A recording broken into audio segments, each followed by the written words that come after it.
Poate că astăzi ai nevoie să-ți amintești un lucru simplu.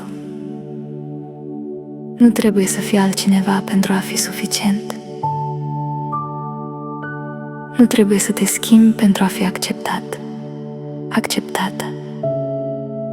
Nu trebuie să te compari și nu trebuie să te încadrezi în așteptările nimănui. Ai voie să fii exact așa cum ești. Lasă aceste cuvinte să îți amintească de libertatea de a te alege pe tine. Aleg să fiu eu, fără să mă schimb pentru a fi pe placul altora. Îmi dau voie să mă exprim, să aleg ceea ce îmi face bine și să trăiesc în acord cu cine sunt cu adevărat. Îmi respect felul de a fi și mă bucur de libertatea de a fi eu. Mulțumesc, mulțumesc, mulțumesc, amin.